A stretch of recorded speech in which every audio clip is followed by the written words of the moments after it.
Buenos días. Esta es la clase 36 del curso teórico práctico para auxiliares de laboratorio. Este curso es organizado por el Departamento de Docencia del Centro Universitario de Estudios Medioambientales de la Facultad de Ciencias Médicas, Universidad Nacional de Rosario. En la clase de hoy veremos cómo se puede realizar la medición de la inmisión sonora. Para empezar a hablar un poco, vamos a definir un poco lo que es sonido, lo que es ruido, ¿sí? Lo que es contaminación acústica. El sonido se define como la sensación a nivel del oído producida por la llegada de ondas de presión creadas por movimientos vibratorios de un elemento, que sería el cuerpo sonoro, y propagadas en medios sólidos, líquidos o gaseosos. La onda de presión, que define el sonido, es un conjunto de compresiones y depresiones que se trasladan por el aire.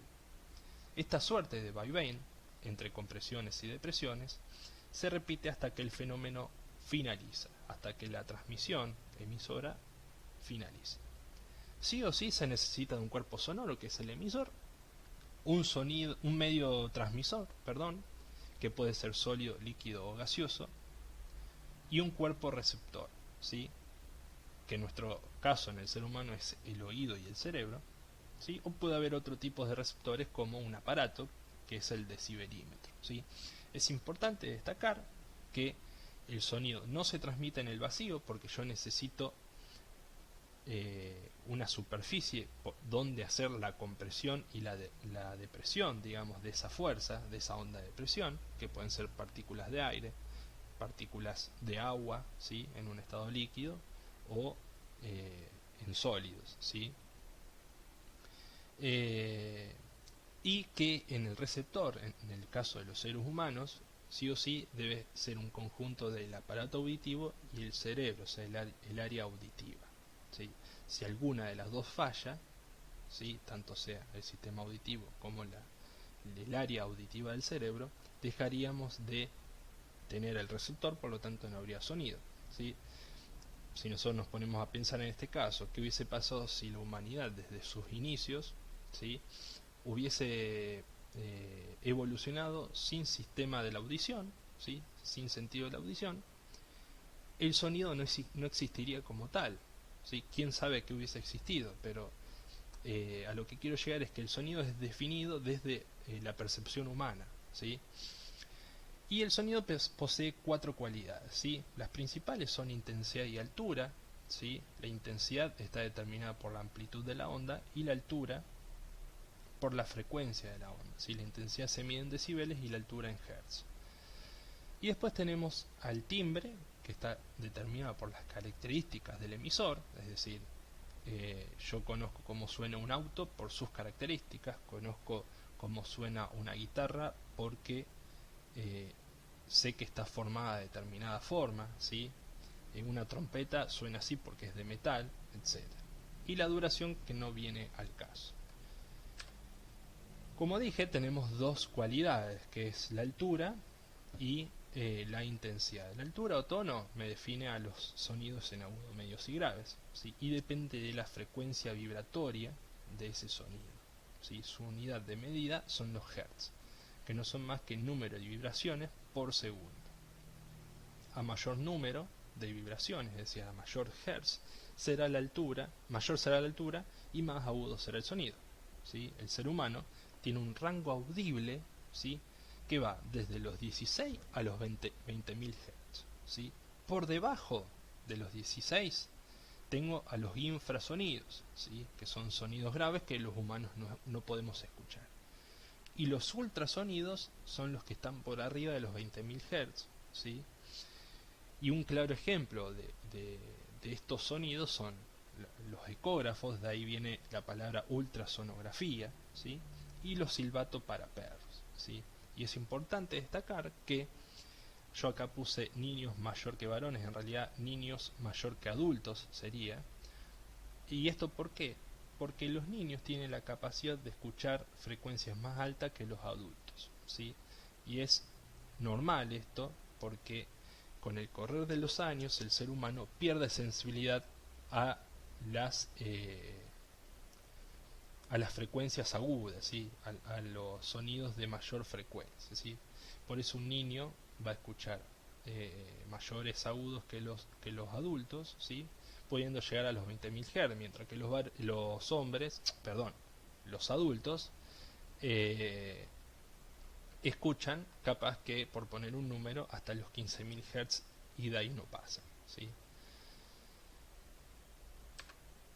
Y otra de las cualidades más importantes, que es en definitiva lo que nosotros en el laboratorio medimos, es la intensidad del sonido, ¿sí? Y depende de la amplitud vibratoria, ¿sí? De esa onda, ¿sí?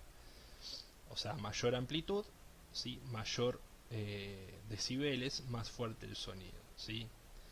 Y a su vez esta va a depender de la energía utilizada para provocar la vibración. Y un claro ejemplo de esto, si bien por definición no es tan así, ¿sí? Un claro ejemplo es, por ejemplo, cuando yo subo el volumen de un televisor o de un parlante, ¿sí? Lo que estoy haciendo es aumentar la energía, la electricidad que le llega a ese parlante, ¿sí? El parlante lo traduce en mayor energía de vibración de ese icono, ¿sí? De vibración. Y por lo tanto tenemos un sonido más fuerte, ¿sí? Y los decibeles aumentan. Como dije antes, la unidad de medida es el decibel. El aparato de medición es el decibelímetro, que es uno de los aparatos que nosotros utilizamos en nuestro centro. Y en este caso el umbral mínimo, ¿sí? Va desde los menos 5 decibeles, ¿sí? Límite por debajo del cual no podemos escuchar, y un umbral máximo de 120 decibeles, ¿sí? Este umbral se conoce como umbral doloroso, es decir, desde la intensidad del sonido podríamos definir a un ruido, ¿sí? A los sonidos mayores a 120 decibeles, ¿sí? Que en realidad, ¿sí? Podríamos decir es el umbral o el valor de decibeles, ¿sí? A partir del cual un sonido se transforma ya en ruido, por una cuestión de que ya comienza a generar dolor en el oído humano, ¿sí?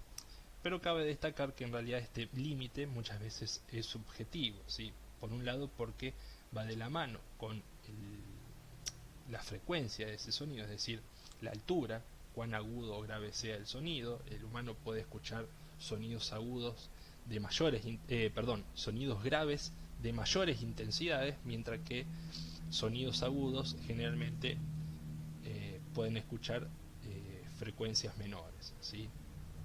Intensidades menores. ¿Por qué? Porque generalmente el ser humano tiene tolerancia a frecuencias menores, ¿sí?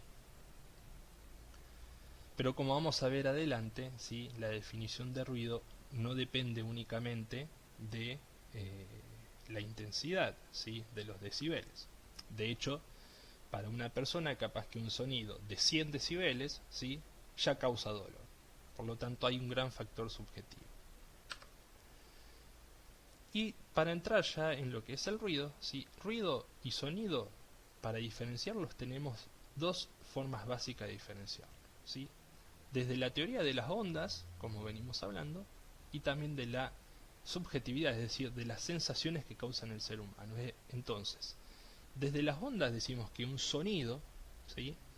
Es, sin perder de vista que un ruido, ¿sí? Es un sonido, pero que causa efectos negativos o molestos en la persona, ¿sí? Pero supongamos que hablamos de un sonido que es agradable, nos estamos refiriendo a un sonido que es una onda regular, armónica, periódica, que es siempre igual, ¿sí? En cambio un ruido es una onda totalmente irregular, anárquica, sin ningún sentido, ¿sí? No respeta periodos, ¿sí? Y desde las sensaciones que causa en el ser humano, ¿sí? Un ruido es agradable, ¿sí? No causa ningún tipo de molestia. Mientras que un ruido causa sensaciones desagradables, ¿sí? Es molesto para el ser humano, ¿sí? Ya sea que cause efectos negativos orgánicos o no, es decir, no necesariamente para hacer un ruido tiene que dañarme la audición, ¿sí? Puedo tener daño psicológico o neuropsicológico a decibeles mucho menores, y ya vamos a ir viendo más adelante a qué me refiero con esto, ¿sí? Y en viceversa, puedo tener sonidos, por ejemplo, en una confitería bailable mayor a 120 decibeles, pero que a la persona o la persona no lo interpreta como un ruido porque está disfrutando del momento, ¿sí? Más allá de que le esté causando un daño en el oído, ¿sí? Espero que se entienda a qué quiero llegar, es decir, no solamente va a depender de la intensidad, ¿sí? Puedo tener sonidos por arriba de 120 decibeles que no van a ser interpretados como ruido, mientras que voy a tener sonidos por debajo de 120 decibeles, de 40 a 60 decibeles, que sí van a ser interpretados como un ruido por la persona. Y para introducir otros términos, ¿sí? Simplemente voy a definir inmisión e emisión brevemente, ¿sí? Inmisión, diferente a lo que puse acá, inmisión es todo lo que llega a un receptor, sin importar en qué parte estemos, ¿sí? Si yo estoy afuera de un ambiente cerrado, o sea, estoy en un ambiente abierto, y el emisor está afuera, lo que yo recibo es la emisión, ¿sí? La emisión es difícil medirla, ¿sí? Me tengo que colocar al lado del parlante, al lado del auto, ¿sí? Y siempre va a ser la emisión una medida relativa, porque suponiendo que estamos a una distancia, siempre va a haber elementos que estén metidos en el medio, como ser una pared, ¿sí? Un árbol, etcétera, ¿sí? Entonces, la emisión nunca va a ser una medida directa, ¿sí? O fidedigna, ¿sí? Que va a decir, bueno, yo estoy midiendo esto, significa que el emisor está emitiendo tantos decibeles. Bueno, no es tanto así porque tengo interferentes en el medio, ¿sí? Y ya para definir, ¿sí? Lo que es contaminación acústica, y es lo que a nosotros nos compete, decimos que son niveles elevados de emisión sonora. Recordemos, la emisión es todo lo que nosotros nos llega, ¿sí? A un receptor, ya sea nuestro oído o el decibelímetro, ¿sí? Entonces son niveles elevados de emisión sonora por encima de los valores recomendados, ¿sí? Por los entes reguladores, producto de la actividad humana exclusivamente, y que provocan efectos negativos sobre la salud psicofísica, y quiero recalcar el término psico, ¿sí?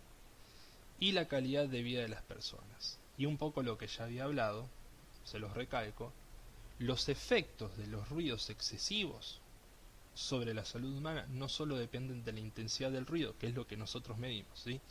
Sino que entran en juego otros factores, como principalmente el tiempo de exposición, las características intrínsecas del ruido y la predisposición de la persona a dicho sonido. Y claros ejemplos de esto, ¿sí? Por ejemplo, una persona que trabaja en una fábrica que está expuesta, por ejemplo, a todos los días a 70 decibeles, ¿sí? Capaz que para él no es un ruido molesto, pero a la larga, con el correr de los años, si todos los días está expuesto a ese ruido, si bien no le va a generar dolor, ¿sí? Pero va a ir perdiendo la audición. Por otro lado, las características intrínsecas del ruido. Puedo tener, por ejemplo, a las 3 de la mañana una canilla goteando, ¿sí? Y la persona lo va a interpretar como un ruido molesto, ¿sí? Y capaz que ese sonido tiene 20 o 10 decibeles, ¿sí? Pero sin embargo es molesto. No causa dolor, pero sí podríamos decir que causa una molestia psíquica, ¿sí? Y la predisposición de la persona a dicho ruido. Y un claro ejemplo de esto es, por ejemplo, supongamos el ejemplo de una casa que está al lado de una confitería bailable.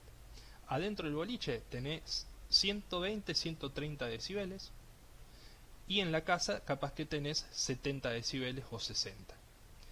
Para el que está con 120 o 130 decibeles bailando adentro de la confitería no le causa dolor, no le causa molestia.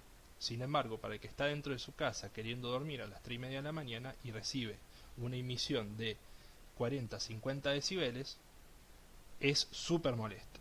Por lo tanto, tiene que ver mucho en esto el tema de la subjetividad de la persona, ¿sí?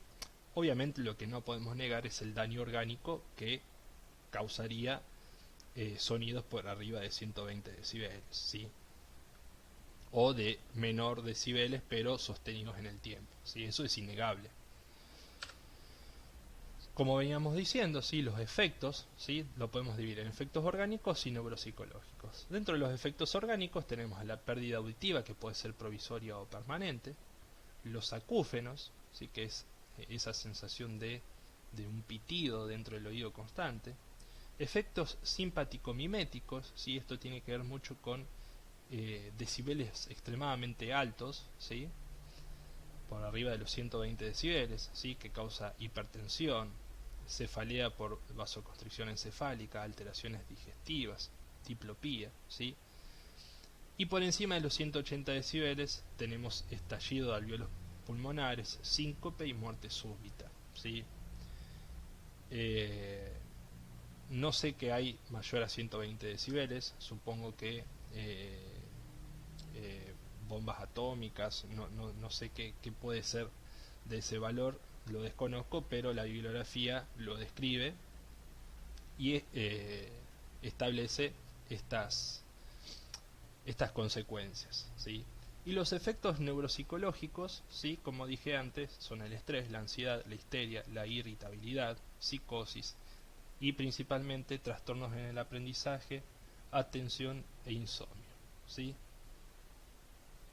Como dije y les vuelvo a repetir para que quede claro, los efectos negativos sobre la salud no dependen únicamente de la intensidad del sonido medido, ¿sí?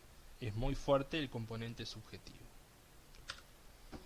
Y acá para dejarles algunos ejemplos, ¿sí? Por ejemplo, en un campo en silencio, es decir, lo que se conoce como sonido de la naturaleza, estamos entre los 10 y 30 decibeles, ¿sí? Una conversación entre dos personas en una clase, en una habitación, va entre los 40 y 60 decibeles. Y ahí podemos ver que una turbina de avión, ¿sí? O un auto de competición va de los 120 decibeles o más, ¿sí? La OMS establece un nivel de confort auditivo de 70 decibeles, ¿sí? Aunque con las experiencias propias, ¿sí? Nosotros, desde nuestra experiencia, lo que nos parece es que el confort lo podemos encontrar entre los 40 y 60 decibeles, ¿sí? Debido a esto, si en un campo tenemos 30 decibeles, ¿sí? Uno piensa y dice, bueno, eso es confort auditivo, ¿sí? Entonces no cierra mucho que el confort auditivo esté a los 70 decibeles, ¿sí? Además de que a los 90 decibeles nosotros como seres humanos comenzamos a perder capacidad de definición auditiva, como así también a pocos decibeles, ¿no? No podemos diferenciar bien qué es lo que estamos escuchando, ¿sí? Y a partir de los 120 decibeles, obviamente, como ya les dije, empezamos a experimentar dolor, ¿sí? Algo importante destacar acá es que la escala de los decibeles es una escala exponencial, es decir, si yo tengo, por ejemplo, 70 o 71 decibeles, no estoy diciendo que tengo un decibel más. Algo importante a tener en cuenta en este punto es que la escala de decibeles es una escala exponencial. Con esto quiero decir que, por ejemplo, si tengo 70 o 71 decibeles, por poner un ejemplo, no estoy diciendo que tengo un decibel más, ¿sí? Sino que al ser exponencial estoy diciendo que tengo entre 10 y 12 veces más de presión acústica, ¿sí? Es decir, tengo de 10 a 12 veces más de ruido, ¿sí? Entonces, por lo cual es mucho, ¿sí? Un decibel más es mucho.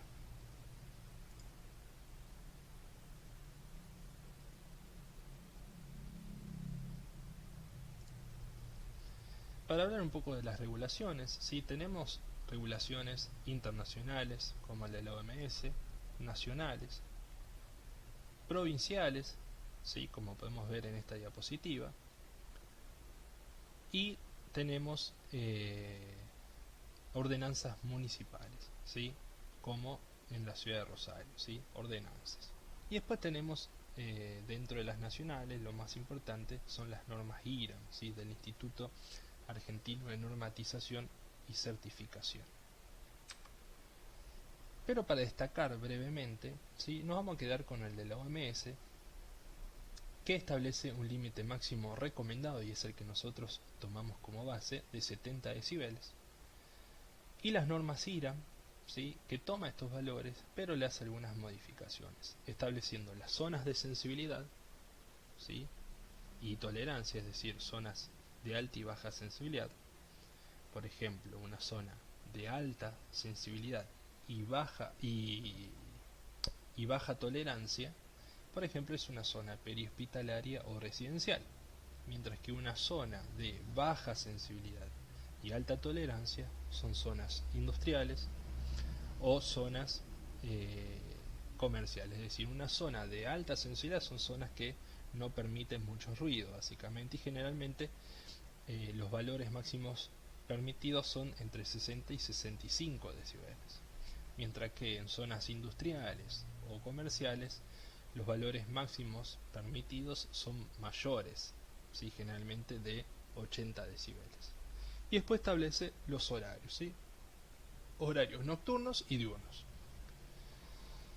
con diferencia o disminución, mejor dicho, de 5 a 10 decibeles en los horarios nocturnos, ¿sí? Y todo esto es igual para ambientes cerrados y abiertos, ¿sí? Sin discriminar ese tipo de cosas. Y ya introduciéndonos en la técnica, ¿sí? Nosotros vamos a ver que utilizamos dos grandes grupos de elementos, ¿sí? Hardware y software. Para empezar a hablar del hardware, una buena pregunta que nos hicimos, de hecho, en el centro, es decir, ¿por qué no usar un equipo ya fabricado? Es decir, contamos con equipos como el que se ve en la foto, ¿sí? Que uno lo compra y ya empieza a medir. El tema con estos aparatos, si bien cumple todas las normas de fabricación, etcétera, ¿sí? Si uno quiere hacer que es de hecho el objetivo de la medición, ¿sí? Si uno quiere hacer una medida continua, no la puede hacer porque es operador dependiente, ¿sí? Si uno quiere hacer una medición continua, tenés que tener a una persona midiendo las 24 horas del día, los 7 días de la semana, los 30 días del mes y los 365 días del año, ¿sí? Lo cual no se puede. O sea, es operador dependiente, ¿sí? Además de que no nos permite guardar los datos y realizar un correcto análisis estadístico, al margen de que es muy costoso, ¿sí? Y si en algún momento se nos llega a descomponer, como nosotros no lo fabricamos, no sabemos repararlo, ¿sí? Por eso nosotros decidimos construir nuestro propio aparato de medición continua y autónoma de sonido, ¿sí? Que lo bautizamos con el nombre de Ludwig, ¿sí? Este nos permite un mejor manejo de datos, ¿sí? Permite guardar los datos en una memoria, ¿sí? Y así poder analizarlos posteriormente, ¿sí? Es mucho menos costoso y es fácil de reparar justamente porque nosotros lo fabricamos y sabemos si deja de andar qué es lo que se puede haber roto, etcétera, ¿sí? Y es operador independiente, ¿sí? Que fue uno de los objetivos a perseguir cuando quisimos desarrollar un aparato, ¿sí? Es decir, que el aparato funcione solo. De hecho, este que muestro en la foto, ¿sí? Uno lo enchufa, ¿sí? A 220 y ya empieza a medir automáticamente, ¿sí? Y como dije, el otro grupo de elementos desarrollados son los software, ¿sí? Que contamos básicamente con dos, ¿sí? El desarrollo de NIDE de Arduino, ¿sí? Con lenguaje C de programación, que es el que se muestra en la foto, que nos permite el control y funcionamiento y puesta en marcha del aparato. Es decir, este software lo que hace es que Arduino funcione, ¿sí? que Ludwig funcione, y nos permite modificar diferentes variables, es decir, modificar los tiempos de medición, ¿sí? Si queremos que Ludwig haga una medición cada 5 segundos, ¿sí? Cada 20, cada 1 hora, cada 5 minutos, nos permite agregarle fecha y hora a cada medición, ¿sí? Actualmente lo que hacemos es, por ejemplo, que mida cada 20 segundos, pero dentro de esos 20 segundos Ludwig no deja de medir, es decir, está midiendo todo el tiempo y alcanza justo para que Ludwig realice 10.000 mediciones, y de esas 10.000 mediciones, es decir, un bucle de 10.000, cada 20 segundos nos arroja un decibel máximo, un dB mínimo y un dB promedio de esas 10.000 mediciones. Con esto aumentamos enormemente la sensibilidad de la medición, porque de hecho, imagínense que en 20 segundos hacemos 10.000 mediciones, no se nos escapa ningún ruido, ¿sí? y nos permite obviamente guardar los datos en una tarjeta SD y almacenarlos. Y actualmente, ¿sí?, transmitir los datos vía internet a la distancia, que no está anotado acá, pero es el último avance que hemos realizado. Y después tenemos un software fabricado en R-Core que permite, ¿sí?, el procesamiento de datos y análisis estadístico posterior a la adquisición de los datos. Es decir, nosotros con Ludwig guardamos todos los datos en la SD o en la página web, ¿sí?, lo descargamos o lo sacamos de la tarjeta SD y lo cargamos en R, ¿sí?, en este software que nos permite la depuración, el reordenamiento, la visualización, la generación de datos y el análisis estadístico de los datos, ¿sí?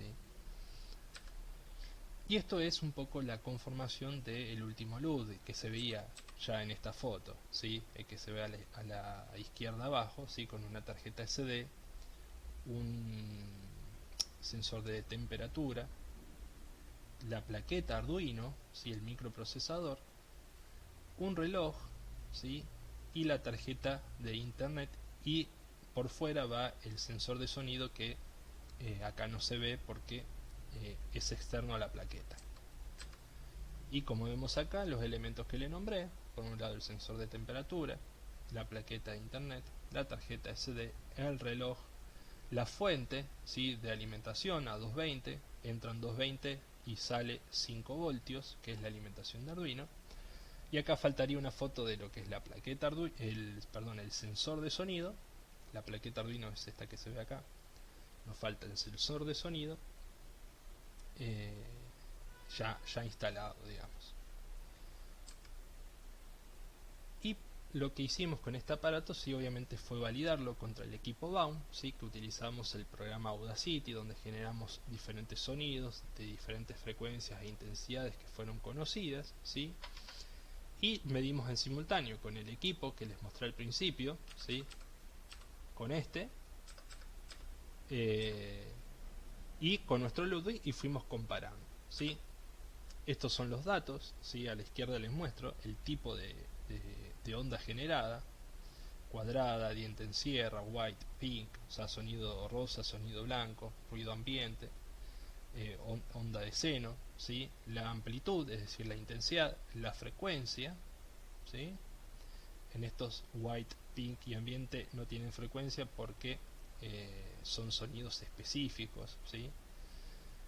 Y los sonidos medidos con Baum, ¿sí?, y nuestro decibelímetro, ¿sí? Y podemos ver ya acá que si bien cuando aumenta, fíjense acá, cuando aumenta Baum, aumenta Ludwig, fíjense que los valores son mayores en nuestro decibelímetro, ¿sí?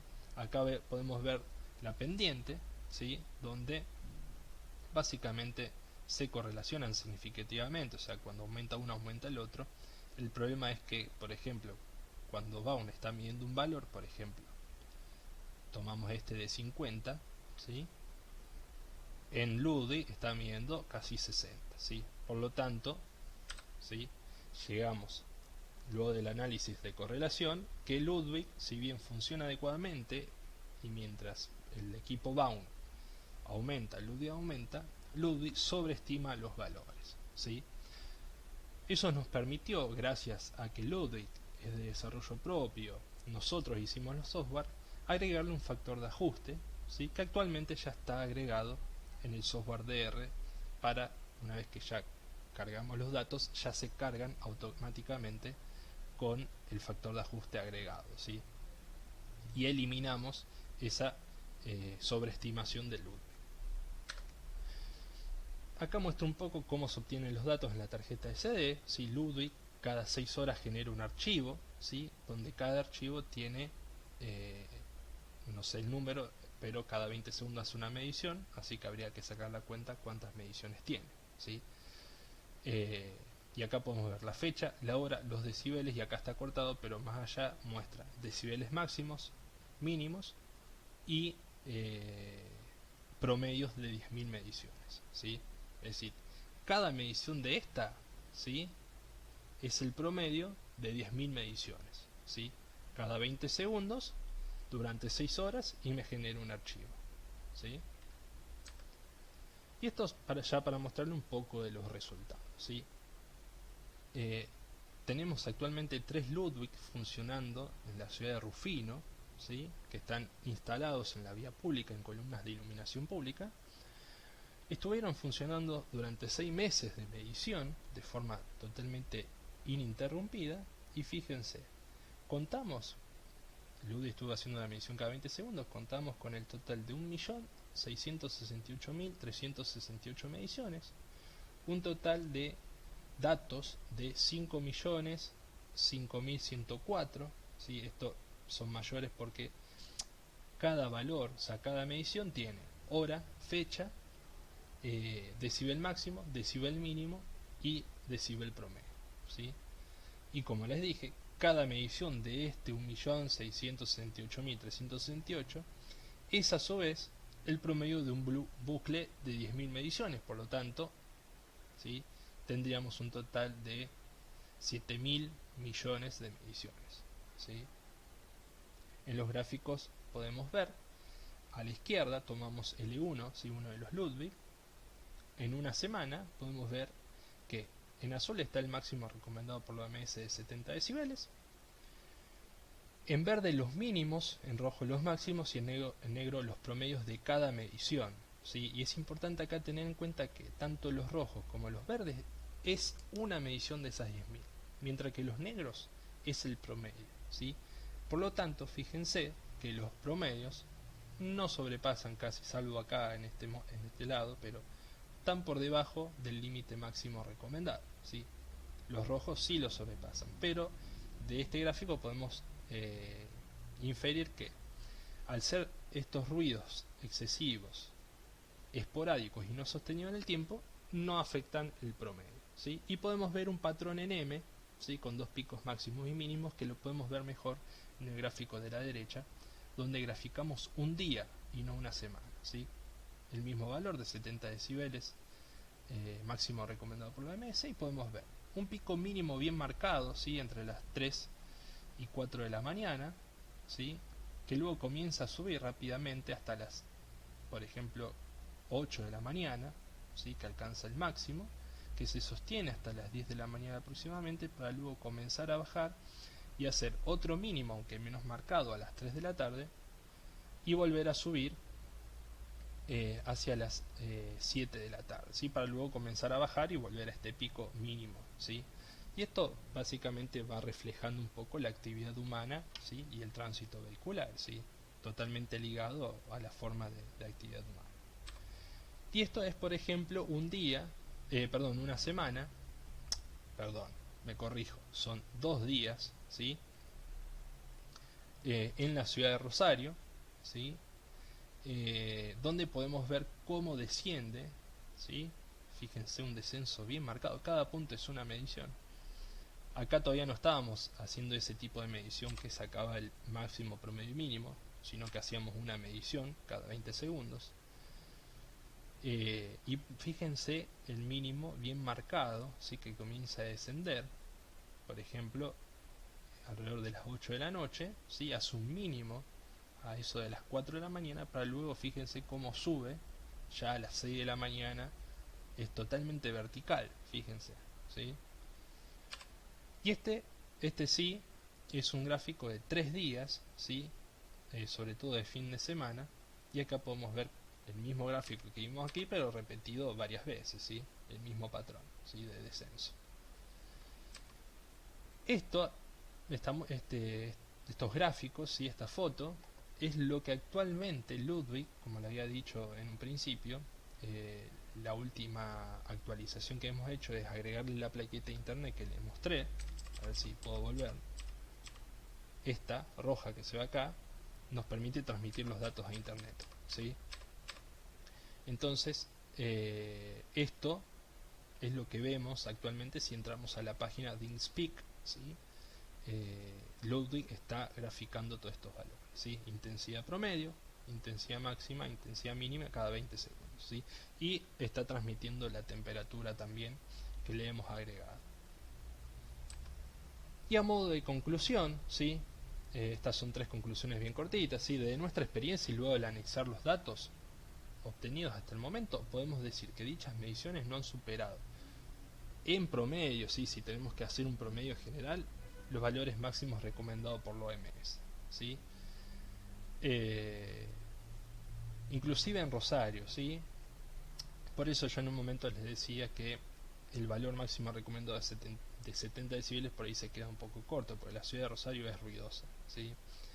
Y aunque es cierto que existen vehículos y otros aparatos como taladros que superan los decibeles máximos recomendados y obligatorios, al ser esporádicos y no mantenidos en el tiempo, no influyen significativamente en el promedio total de la medición, ¿sí? Es decir, tenemos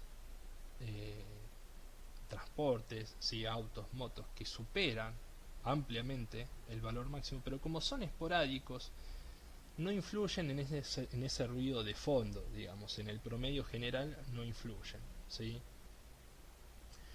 Y la contaminación acústica, como les dije en el principio, nunca va a depender únicamente de la intensidad del sonido medido, ¿sí? Principalmente lo que influye es el factor subjetivo de las personas para ese ruido.